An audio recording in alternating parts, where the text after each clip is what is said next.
We're going to do another example of incomplete dominance.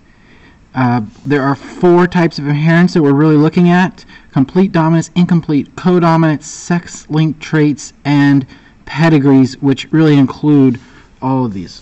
This is the example we're going to look at. The first question is explain the difference between incomplete dominance and complete dominance. And the key word here really, incomplete, is a blend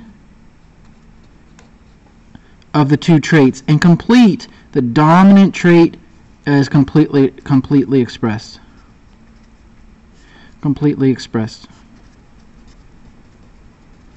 So if we had, this is our gene, this would be homozygous dominant, right? And the heterozygote is the key where this happens, and this is your homozygous recessive right here. This right here can either be completely the dominant gene, or it can be a blend of the dominant and the recessive. In incomplete, you're getting a blend. Okay, so if you have a red rose and a white rose, let's say this was red and this was white, this would be pink for incomplete dominance.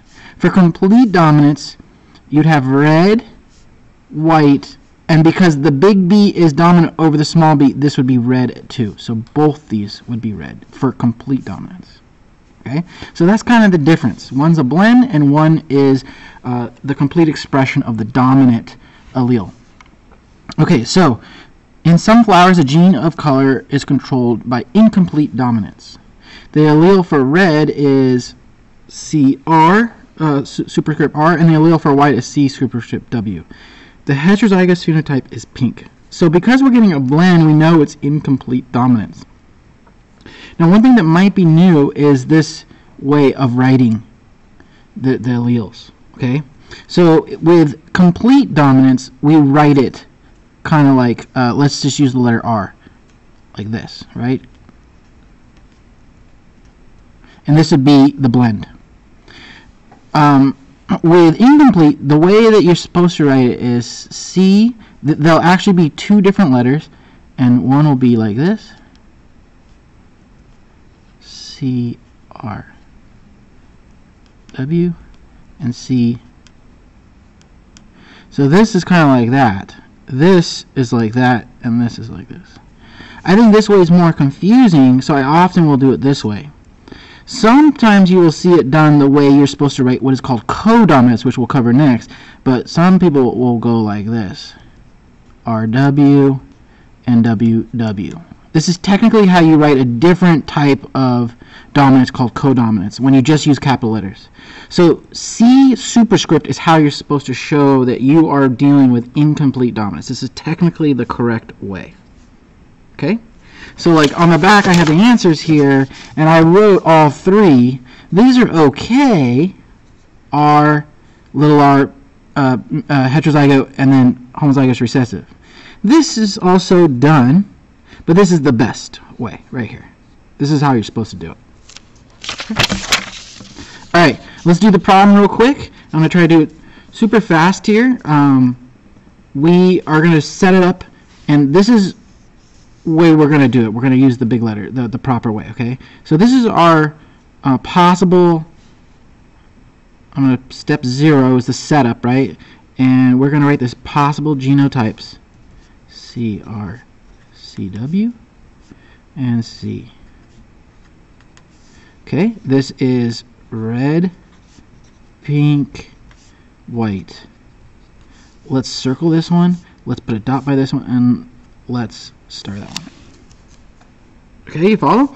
Okay, so this is kind of like our key. We're gonna do the parents. Okay, so let's see here. 2 pink flowers are crossed. What is the probability that one will make red flowers? What are pink? This is pink. So we know we have 2 pink. So we are RW, CW times the cross, CRW, CW. Okay. Second step is to do the Punnett square. That's the second step. Okay. They can go either, it doesn't matter which way you put it. You could put this one on top or on the side. It doesn't matter. I like to just drop this one down. So we go CR, CW, CR, CW. So that's a pink and a pink. All right, and then we do the cross. Make sure not to confuse. You're going to bring the CR over, CW down, CW, CR, CW, CW. Okay, now let's label the phenotypes. These are the genotypes. Let's label what each one is with our system. Remember, it's a circle, a dot, and a star. So if it's CRR, we're going to circle it. That's the red. We're circling the red. I see no more red. All right, if it's pink, which is CRW, we're going to put a dot in the corner. And you want to try to keep it consistent. If you're putting R, usually like put the first one on the right as though it were dominant. And I didn't do that here. So you'd really want to write that CRCW. Okay? To not, because that will cause you to have mistakes. So we're looking for CRW, and let's put dots for that. Those are all the pink ones. And then we're going to look for CW, CW, and we're going to put a star. Those are the white ones. Okay? So we have 25%, I can already tell, 50%, and 25% white. Right? But we're going to do something called a genotypic and phenotypic ratio. Okay? Genotypic ratio. And then we just have to write the possibilities. W and CW, CW, right? And then the phenotypic. And you should really write it out like I'm doing. You should write it completely, because then it will go into your long-term memory, and you will not have to ever write it out again. Okay? So I'm trying to model the way you should do it. All right, CRR. How many of the R's do we have? We're just looking for the CR, and we've circled those, so we know we have one of those. We put a dot by the CRWs, CR and CW, so we have two dots. And we have put a star by these, and so we have one. So it makes it easy to count. So 25% CR, 50% CR, CW, 25% CW, CW. Okay, let's do the phenotypes. How many phenotypes are there? There's 3. We have red, physical trait, phenotype, physical, pink, white. How many red? We circled the red, right? We circled the red. I put a circle here. That was probably not a good idea. Circled the red. So we have one circle.